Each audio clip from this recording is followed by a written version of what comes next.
സ്റ്റുഡൻസിന് abroad MBBS ചെയ്യാൻ പറ്റിയ ഒരൊറ്റ കോളേജ് പോലും NMC അപ്രൂവ്ഡ് അല്ല. നിങ്ങളുടെ ഏജൻസി പറയുന്നത് നിങ്ങൾ കാണുന്ന പരസ്യങ്ങളിലുള്ള NMC അപ്രൂവ്ഡ് എന്നുള്ളതും ശരിക്കും ഒരു മാർക്കറ്റിംഗ് മാത്രമാണ്. NMC ഇന്നേ വരെ അപ്രൂവ്ഡ് കോളേജസിന്റെ ഒരു ലിസ്റ്റോ അല്ലെങ്കിൽ NMC അപ്രൂവ്ഡ് ആയിട്ടുള്ള ഒരു കോളേജ് എന്നോ ഒരു കോളേജിനെയും പറഞ്ഞിട്ടില്ല. അബ്രോഡിൽ നിന്നും MBBS കംപ്ലീറ്റ് ചെയ്ത് ഇന്ത്യയിലെ ഒരു ഡോക്ടറായിട്ട് വർക്ക് ചെയ്യാനാണ് നിങ്ങൾ ആഗ്രഹിക്കുന്നതെങ്കിൽ FMG എന്താണെന്നും NMC എന്താണെന്നും NMC ഗൈഡ് ലൈൻസ് എന്താണെന്നും തീർച്ചയായിട്ടും നിങ്ങൾ അറിഞ്ഞിരിക്കേണ്ടതായിട്ടുണ്ട്. ഈ വീഡിയോയിൽ നമ്മൾ ഇതിനെക്കുറിച്ചിട്ടാണ് ഡീറ്റെയിൽ ആയിട്ട് സംസാരിക്കുന്നത്. ആദ്യം തന്നെ നമുക്ക് FMG എന്താണെന്ന് നോക്കാം. അബ്രോഡിൽ നിന്നും MBBS കംപ്ലീറ്റ് ചെയ്ത് ഇന്ത്യയിലെ ഒരു ഡോക്ടറായിട്ടാണ് വർക്ക് ചെയ്യാൻ നിങ്ങൾ ആഗ്രഹിക്കുന്നതെങ്കിൽ നിങ്ങൾക്ക് ഇന്ത്യൻ ലൈസൻസ് വേണം. ഇന്ത്യൻ ലൈസൻസ് കിട്ടാനായിട്ട് നിങ്ങൾ എഴുതേണ്ട എക്സാമാണ് FMG എക്സാം അഥവാ ഫോറിൻ മെഡിക്കൽ ഗ്രാജുവേറ്റ് എക്സാം. ഈ എക്സാം കണ്ടക്ട് ചെയ്യുന്ന ഒരു റെഗുലേറ്ററി ബോഡിയാണ് NMC അഥവാ നാഷണൽ മെഡിക്കൽ കൗൺസിൽ. ഇനി നമുക്ക് NMC എന്താണെന്ന് നോക്കാം. NMC ഫോം ചെയ്തത് 2020 ഇതിനു മുന്നേ ഉണ്ടായിരുന്ന medical council of India replace ചെയ്തുകൊണ്ട് 2020 ഫോം ചെയ്ത ഒരു പുതിയ ബോഡിയാണ് NMC. ഇന്ത്യയിലുള്ള ഡോക്ടേഴ്സിനും ഇവിടെ MBBS പഠിപ്പിക്കുന്ന ഇൻസ്റ്റിറ്റ്യൂഷൻസിനും അല്ലെങ്കിൽ അബ്രോഡിൽ നിന്ന് MBBS കഴിഞ്ഞ് നാട്ടിൽ വരുന്ന ഡോക്ടേഴ്സിന് എക്സാം കണ്ടക്ട് ചെയ്ത് അവരുടെ ഡിഗ്രി ഉറപ്പ് വരുത്തി അവർക്ക് ലൈസൻസ് ഇഷ്യൂ ചെയ്യുന്ന ഒരു ഇന്ത്യയുടെ റെഗുലേറ്ററി ബോഡിയാണ് NMC അഥവാ നാഷണൽ മെഡിക്കൽ കൗൺസിൽ. 2021 നവംബറിൽ NMC ഒരു ഗൈഡ് ലൈൻ ഇറക്കിയിട്ടുണ്ട്. ഈ ഗൈഡ് ലൈൻ ഫോളോ ചെയ്യുന്ന കോളേജിൽ നിങ്ങൾ MBBS കംപ്ലീറ്റ് ചെയ്താൽ മാത്രമേ നിങ്ങൾക്ക് നാട്ടിലൊരു ഡോക്ടറായിട്ട് വർക്ക് ചെയ്യണമെങ്കിൽ FMG എക്സാം എഴുതാനായിട്ട് എലിജിബിലിറ്റി കിട്ടത്തുള്ളൂ. നമ്മൾ FMG എന്താണെന്ന് നോക്കി, NMC എന്താണെന്ന് നോക്കി, ഇനി NMC ഗൈഡ് ലൈൻസ് എന്താണെന്ന് നോക്കാം. ഞാൻ ഈ വീഡിയോന്റെ തുടക്കത്തിൽ പറഞ്ഞതുപോലെ തന്നെ NMC അപ്രൂവ്ഡ് ആയിട്ടുള്ള ഒരു ലിസ്റ്റോ അപ്രൂവ്ഡ് കോളേജസിന്റെ ഒരു ലിസ്റ്റോ ഇതുവരെ ഇഷ്യൂ ചെയ്തിട്ടില്ല. ഓരോ സ്റ്റുഡൻസിന്റെയും റെസ്പോൺസിബിലിറ്റി ആണ് അവർ പഠിക്കുന്ന university NMC guide lines follow ചെയ്യുന്നുണ്ട് എന്നുള്ളത് ഉറപ്പുവരുത്തുക എന്നത്. ഇത് NMCയുടെ തന്നെ വെബ്സൈറ്റിൽ അവർ വ്യക്തമായിട്ട് കൊടുത്തിട്ടുണ്ട്. ഇനി NMC ഗൈഡ് ലൈൻസ് എന്താണെന്ന് അറിയാനായിട്ട് www.nmc.org.in എന്നുള്ള വെബ്സൈറ്റിൽ കയറിയാൽ നിങ്ങൾക്ക് തന്നെ നോക്കാവുന്നതാണ്. അതിൽ NMC ഒരു 7 റൂൾസ് കൊടുത്തിട്ടുണ്ട്. നിങ്ങൾ അബ്രോഡ് MBBS ചെയ്യാൻ ചൂസ് ചെയ്യുന്ന ഈ കൺട്രി അല്ലെങ്കിൽ ആ യൂണിവേഴ്സിറ്റി NMCയുടെ ഈ 7 റൂൾസും ഫോളോ ചെയ്യുന്നുണ്ട് എന്നുള്ളത് ഉറപ്പുവരുത്തുക. ഇനി നമുക്ക് ഡീറ്റെയിൽഡ് ആയിട്ട് NMCയുടെ 7 റൂളും നോക്കാം. ഇപ്പോൾ ഞാൻ www.nmc.org.in എന്നുള്ള വെബ്സൈറ്റിൽ കയറിയിട്ട് അബ്രോഡ് MBBS ചെയ്യാൻ ആഗ്രഹിക്കുന്ന സ്റ്റുഡൻസിന് NMC ഇഷ്യൂ ചെയ്തിട്ടുള്ള ഗൈഡ് ലൈൻസിന്റെ പേജിലാണ് നിൽക്കുന്നത്. ഇവിടെ നിങ്ങൾക്ക് 6 ഗൈഡ് ലൈൻ കാണാൻ പറ്റും. പക്ഷെ ഞാൻ ഇത്രയും നേരം 7 ഗൈഡ് ലൈൻ എന്നാണ് പറഞ്ഞുകൊണ്ടിരുന്നത്. ഇതിൽ ഞാൻ പറയാൻ ഉദ്ദേശിക്കുന്നത് എന്താണെന്ന് വെച്ചാൽ first and the main important ഒരു ഗൈഡ് ലൈൻ ഉണ്ട്. നിങ്ങൾ NEET UG പാസ്സായിരിക്കുക എന്നുള്ളത്. അതായത് നിങ്ങൾ അഡ്മിഷൻ എടുക്കുന്നതിന് മുന്നേ തന്നെ NEET UG പാസ്സാവേണ്ടത് മാൻഡേറ്ററി ആണ്. അത് ഇവിടെ കൊടുത്തിട്ടില്ല, പക്ഷെ ഞാനത് കൂടെ ചേർത്തിട്ടാണ് 7 റൂൾ എന്ന് പറഞ്ഞത്. മിക്ക ഏജൻസും പറയുന്നുണ്ട് നിങ്ങൾ പഠിച്ചുകൊണ്ടിരിക്കുമ്പോൾ പാസ്സായാൽ മതി, അല്ലെങ്കിൽ അഡ്മിഷൻ എടുത്തു കഴിഞ്ഞതിന് ശേഷം NEET UG പാസ്സായാൽ മതി എന്നുള്ളത്. പക്ഷെ അങ്ങനെയല്ല. നിങ്ങൾ അഡ്മിഷൻ എടുക്കുന്നതിന് മുന്നേ തന്നെ NEET UG പാസ്സാവേണ്ടത് മാൻഡേറ്ററി ആണ്.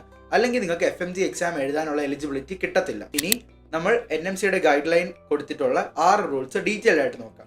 അതിൽ ഫസ്റ്റ് വൺ ആണ് minimum 54 months of education in A single institution. 54 months minimum course duration ഉള്ള ഒരു കൺട്രിയിലായിരിക്കണം അല്ലെങ്കിൽ ഒരു യൂണിവേഴ്സിറ്റിയിലായിരിക്കണം പഠിക്കുന്നത്. അതിൻ്റെ കൂടെ തന്നെ നമ്മൾ ഒരു സിംഗിൾ ഇൻസ്റ്റിറ്റ്യൂഷനിൽ തന്നെ ആ എൻറ്റയർ കോഴ്സ് നമ്മൾ കംപ്ലീറ്റ് ചെയ്തിരിക്കുക എന്നുള്ളതാണ്. ഇതുകൊണ്ട് ഉദ്ദേശിക്കുന്നത് ഫോർ എക്സാമ്പിൾ നമ്മൾ ഫിലിപ്പീൻസിൻ്റെ കേസ് എടുക്കുകയാണെങ്കിൽ അവിടുത്തെ MBBS ഡിഗ്രി 4 വർഷമാണ്. ആൻഡ് ഈ ഗൈഡ് ലൈൻ വന്നത് 2021 അതിന് മുന്നേ പഠിച്ച സ്റ്റുഡൻസിന് ഇതൊരു പ്രശ്നമല്ല. 2021 നവംബറിന് ശേഷം പഠിക്കുന്ന സ്റ്റുഡൻസിനാണ് ഈ ഗൈഡ് ലൈൻ എഫക്ട് ചെയ്യുന്നത്. അപ്പോൾ നിങ്ങൾ MBBS ഫിലിപ്പീൻസിൽ പഠിച്ചു എന്നുള്ളത് നിങ്ങൾക്ക് ആരെങ്കിലും അറിയാമെങ്കിൽ പോലും അവർ ചിലപ്പോൾ 2021 മുന്നേ പോയ ബാച്ച് ആയിരിക്കും. സോ ഈ 6 റൂളും വരുന്നത് 2021 നവംബറിന് ശേഷം ഉള്ള ബാച്ചസിനാണ്. ഇതിൽ പറയുന്നത് education in A single institution. അതുകൊണ്ട് ഉദ്ദേശിക്കുന്നത് എന്താണെന്ന് വെച്ചാൽ നമ്മൾക്ക് ഈ ട്രാൻസ്ഫർ എടുക്കാൻ പറ്റില്ല. പണ്ടൊക്കെ ഒരു യൂണിവേഴ്സിറ്റിയിൽ 2 വർഷം പഠിച്ചിട്ട് പിന്നെ അവിടെ നിന്ന് യൂണിവേഴ്സിറ്റി ട്രാൻസ്ഫർ എടുത്ത് വേറെ യൂണിവേഴ്സിറ്റിയിൽ പോയി നമുക്ക് MBBS കംപ്ലീറ്റ് ചെയ്യാൻ പറ്റുമായിരുന്നു. പക്ഷെ ഇനി തൊട്ട് അങ്ങനെ നമ്മൾ കംപ്ലീറ്റ് ചെയ്യുവാണെങ്കിൽ നമ്മളുടെ ഡിഗ്രി NMC വാലിഡ് ആയിട്ട് എടുക്കില്ല. രണ്ടാമത്തെ റൂളാണ് 12 month internship to be completed at the same foreign university. നമ്മൾ 1 വർഷം ഇന്റേൺഷിപ്പും അതേ യൂണിവേഴ്സിറ്റിയിൽ തന്നെ കംപ്ലീറ്റ് ചെയ്യേണ്ടതാണ്. ഈ ഗൈഡ് ലൈൻ NMC കൊണ്ടുവന്നത് സ്റ്റുഡൻസിന് ഒരു ക്ലിനിക്കൽ എക്സ്പോഷർ ആ കൺട്രിയിൽ തന്നെ കിട്ടാൻ വേണ്ടിയിട്ടാണ്. ചില കൺട്രീസിൽ സ്റ്റുഡൻസിന് ഇന്റേൺഷിപ്പ് ചെയ്യാനുള്ള ഓപ്ഷൻസ് ഇല്ല. അപ്പോൾ അങ്ങനെയുള്ള കൺട്രിയിലാണ് നിങ്ങൾ MBBS പഠിക്കുന്നതെങ്കിൽ FMG എക്സാം എഴുതി ഇന്ത്യയിൽ ഒരു ഡോക്ടറായിട്ട് വർക്ക് ചെയ്യാനുള്ള എലിജിബിലിറ്റി കിട്ടത്തില്ല. അടുത്തത് clinical training must not be done in parts or across different countries. ഇതുകൊണ്ട് NMC എന്താ പറയുന്നതെന്ന് വെച്ചാൽ നമ്മൾ ഈ ഇന്റേൺഷിപ്പ് ചെയ്യുന്നത് 1 വർഷം കണ്ടിന്യൂസ് ആയിട്ടുള്ള ഇന്റേൺഷിപ്പ് ആയിരിക്കണം. അതിൻ്റെ കൂടെ തന്നെ it should not be done across different countries. വേറെ കൺട്രീസിലായിട്ട് നമുക്ക് ഇന്റേൺഷിപ്പ് ചെയ്യാൻ പറ്റത്തില്ല. നമ്മൾ പഠിക്കുന്ന യൂണിവേഴ്സിറ്റിയിൽ തന്നെ നമ്മൾ 1 വർഷത്തെ ഇന്റേൺഷിപ്പ് കംപ്ലീറ്റ് ചെയ്തിരിക്കണം. 4ാമത്തെ ഗൈഡ് ലൈൻ ആണ് medium of training must be in English. So ഇതിൽ NMC എന്താണ് ഉദ്ദേശിച്ചിരിക്കണത് എന്ന് വെച്ചാൽ നമ്മളുടെ ഫസ്റ്റ് ഇയർ തൊട്ട് ഫൈനൽ ഇയർ വരെയും നമ്മൾ പഠിക്കുന്ന കോഴ്സ് ഇംഗ്ലീഷിൽ തന്നെ ആയിരിക്കണം. ഇപ്പോൾ ഫോർ എക്സാമ്പിൾ ഉസ്ബെക്ക് അല്ലെങ്കിൽ റഷ്യൻ എടുക്കുകയാണെങ്കിൽ ഇവിടെ തന്നെ ഉസ്ബെക്ക് ഓർ റഷ്യനിൽ നിങ്ങൾക്ക് MBBS ചെയ്യാൻ ഒരു ഓപ്ഷൻ ഉണ്ട്. അങ്ങനെയുള്ള MBBS ആണെങ്കിൽ ഇന്ത്യയിൽ അത് വാലിഡ് അല്ല. അടുത്തത് study the mandatory subjects specified in schedule 1. Schedule 1 എന്താണെന്നുള്ളതും സ്കെഡ്യൂൾ 1ലുള്ള സബ്ജക്ട്സ് ഏതാണെന്നുള്ളതും ഞാൻ ഡിസ്ക്രിപ്ഷനിൽ കൊടുത്തിരിക്കാം. നിങ്ങൾക്ക് അവിടെ കയറി ചെക്ക് ചെയ്യാവുന്നതാണ്. ഈ സബ്ജക്ട്സ് എല്ലാം പഠിപ്പിക്കുന്ന യൂണിവേഴ്സിറ്റിയിൽ നിന്നായിരിക്കണം നിങ്ങൾ MBBS UG കംപ്ലീറ്റ് ചെയ്തിരിക്കേണ്ടത്. അടുത്തത് ഏറ്റവും കൂടുതൽ ആൾക്കാർക്ക് കൺഫ്യൂഷൻ വരുന്ന ഒരു റൂളാണ് registered with a respective professional regulatory board or otherwise competent to grant license to practice medicine in their respective jurisdiction of the country in which the medical degree is awarded and at par with the license to practice medicine given to citizen of that country. ഈ ഒരു guide line NMC എന്തുകൊണ്ട് കൊണ്ടുവന്നെന്ന് വെച്ചാൽ ചില രാജ്യങ്ങളിൽ അവർ course മാത്രം സ്റ്റുഡൻസിന് ചെയ്യാൻ പറ്റത്തുള്ളൂ. അവിടെ ഒരു ഡോക്ടറായിട്ട് വർക്ക് ചെയ്യാനുള്ള പെർമിറ്റോ ലൈസൻസോ അവിടെ പഠിക്കുന്ന ഇന്ത്യൻ സ്റ്റുഡൻസിന് കൊടുക്കുന്നില്ല. ഇതുകൊണ്ട് എന്താ സംഭവിക്കുന്നതെന്ന് വെച്ചാൽ ആ രാജ്യക്കാർക്ക് ഒരു കൺസേൺ ഇല്ല. കാരണം ഈ സ്റ്റുഡൻസ് അവിടെ പഠിച്ചിട്ട് അവിടെ വർക്ക് ചെയ്യാൻ പോകുന്നില്ല. അതുകൊണ്ട് തന്നെ അവരുടെ ഹെൽത്ത് കെയറിനെ അത് ബാധിക്കില്ല എന്നുള്ളത് കൊണ്ട് അവർ സ്റ്റുഡൻസിൻ്റെ എഡ്യൂക്കേഷന് ഒരു ഇമ്പോർട്ടൻസ് കൊടുക്കുന്നില്ല. അപ്പോൾ അത് കൊടുക്കാൻ വേണ്ടിയിട്ടാണ് NMC ഇങ്ങനെ ഒരു ഗൈഡ് ലൈൻ കൊണ്ടുവന്നത്. അവിടെ തന്നെ വർക്ക് ചെയ്യുന്ന ഡോക്ടേഴ്സിന് കൊടുക്കുന്ന അതേ രജിസ്ട്രേഷൻ തന്നെ ഇന്ത്യയിൽ നിന്ന് MBBS പഠിക്കാൻ ആ രാജ്യത്ത് പോയ സ്റ്റുഡൻസിന് കൊടുക്കണമെന്നുള്ളതാണ്. ഇതുകൊണ്ട് തന്നെ അവരുടെ ഹെൽത്ത് കെയറിന് ഇതൊരു കൺസേൺ ആണ്.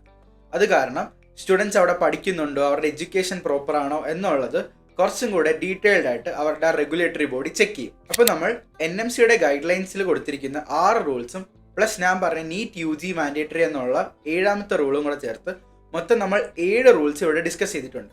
ഇതിന് പുറമെ നിങ്ങൾ അബ്രോഡ് ചൂസ് ചെയ്യുന്ന യൂണിവേഴ്സിറ്റി വേൾഡ് ഹെൽത്ത് ഓർഗനൈസേഷൻ്റെ വെബ്സൈറ്റ് ആയിട്ടുള്ള wdoms.org ലിസ്റ്റഡ് ആയിട്ടിരിക്കുക എന്നുള്ളതാണ്.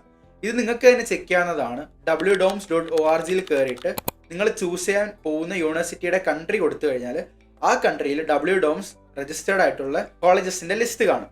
ഇതിൽ നിങ്ങളുടെ കോളേജ് ഉണ്ടോ എന്നുള്ളത് നിങ്ങൾ ഉറപ്പുവരുത്തേണ്ടതാണ്. ഈ വീഡിയോയിൽ NMC എന്താണെന്നും NMC ഗൈഡ് ലൈൻസ് എന്താണെന്നും FMG എന്താണെന്നും നമ്മൾ ഡീറ്റെയിൽഡ് ആയിട്ട് ഡിസ്കസ് ചെയ്തു. ഇന്ത്യയിൽ നിന്നും അബ്രോഡ് പോയി MBBS ചെയ്ത് ഇന്ത്യയിൽ തന്നെ ഒരു ഡോക്ടറായിട്ട് വർക്ക് ചെയ്യാൻ നിങ്ങൾ ആഗ്രഹിക്കുന്നു എന്നുണ്ടെങ്കിൽ ഈ പറഞ്ഞതെല്ലാം നിങ്ങൾ ഡീറ്റെയിൽഡ് ആയിട്ട് മനസ്സിലാക്കിയിരിക്കുകയും നിങ്ങൾ ചൂസ് ചെയ്യുന്ന യൂണിവേഴ്സിറ്റി ഇതെല്ലാം ഫോളോ ചെയ്യുന്ന യൂണിവേഴ്സിറ്റി ആണെന്നും നിങ്ങൾ ഉറപ്പുവരുത്തേണ്ടതുണ്ട്. അബ്രോഡിൽ നിന്നും MBBS പഠിക്കാൻ ആഗ്രഹിക്കുന്ന ഒരു സ്റ്റുഡൻ്റ് ആണ് നിങ്ങളെങ്കിൽ ഇതിനെക്കുറിച്ച് ഡീറ്റെയിൽഡ് ആയിട്ട് അറിയാൻ നമ്മളെ കോൺടാക്ട് ചെയ്യാവുന്നതാണ്. നമ്പർ ഡിസ്ക്രിപ്ഷനിൽ കൊടുത്തിട്ടുണ്ട്.